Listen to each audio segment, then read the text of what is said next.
Happy Saturday, guys. This is Frank House of Orange Sports Channel. Here's one thing you need to learn.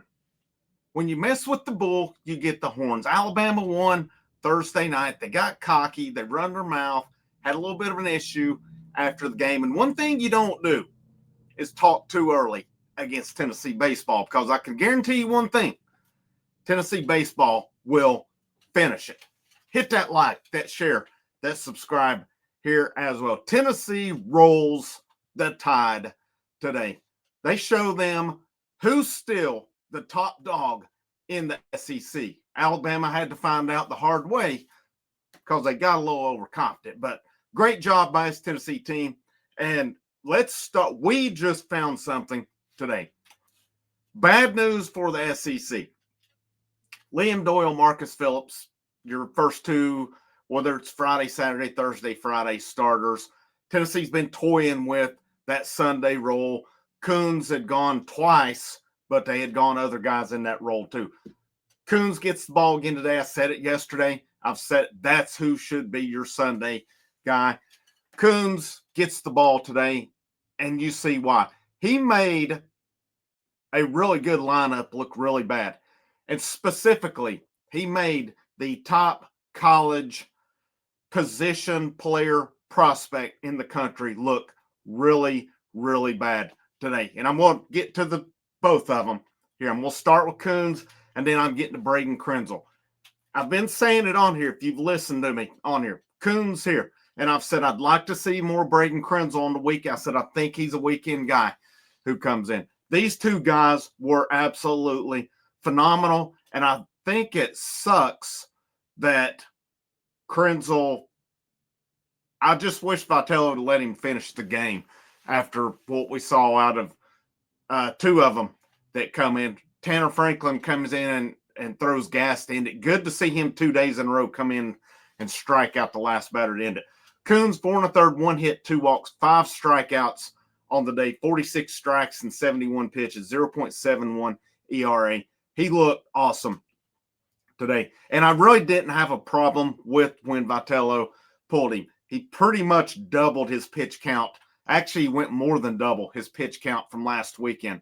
So Vitello let him go today. And you had runners on the corners. At that point, I think it was still 5-0. So, one swing changes that baseball game. He brought Krenzel in. Krenzel gets, 2 strikeouts to get out of the inning.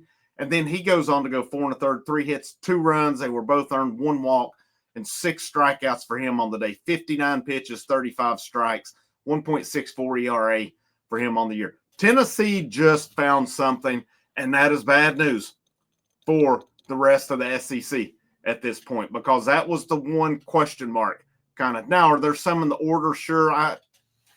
That's why I said after Thursday night, there were questions, people saying, well, this guy and that one should be moved. I was like, let it play out.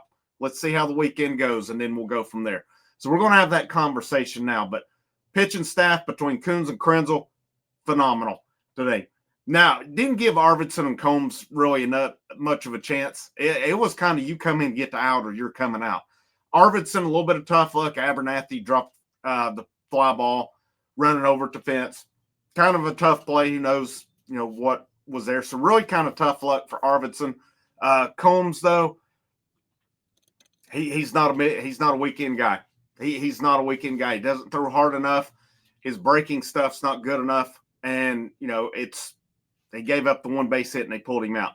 Tanner Franklin come in, threw gas today, got the strikeout, backward K to end the game. Great job by this pitching staff today. But this lineup, too, though, it definitely helps you a lot when the lineup does what they did today. No Gavin Keelan again today, so it was pretty much the same. But they went how I thought they would today. Curley, Abernathy, Inslee, Fisher. Bargo was the DH. He deserved it today, or getting that after what he did yesterday. And he didn't disappoint today either. Reese Chapman, Manny Marin played second. Peebles did get the start at catcher. I thought that was the case on it. We're going to discuss that one, though, because that average. Antigua got the start at short. 3 hits for him today as well. Had an RBI.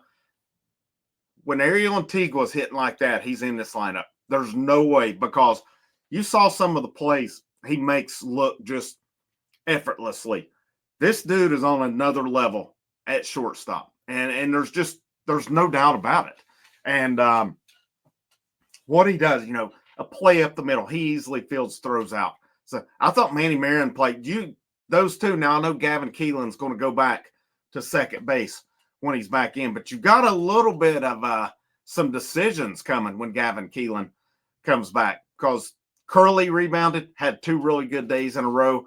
He had a really good day today, going 3 for 6.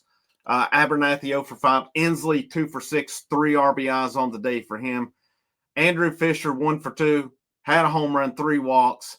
And probably the biggest thing, he pissed Alabama off over there, messing around, spraying stuff on his bat, and that led to Alabama's coach getting tossed. That was pretty awesome, I have to say.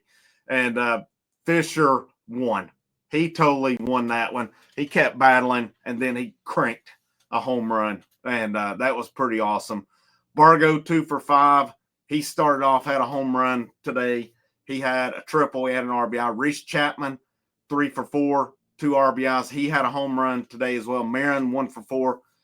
Peebles 0 for 4, 188 average. That's pretty rough. He did get a hit by pitch early on in the game, but that 188 is rough. That's bad. And a part of me wonders, after Lawless went 0 for 4 yesterday and Peebles hitting 188, could there be a point? Dalton Bargo's bat seems to be getting going. Could you look at him in there? Because Peebles and Lawless are both excellent catchers. Lawless really has only had the one bad game. Peebles is just not hitting. Great catcher. The bat's not there. So we're going to see. And Antigua 3 for 4, big day. Lots of decisions moving forward for Tony Vitello and staff, because Gavin Keelan's going to be in the lineup. Gavin Keelan is still your best hitter on this team. So, Abernathy, I thought overall had a good weekend in that 2-hole.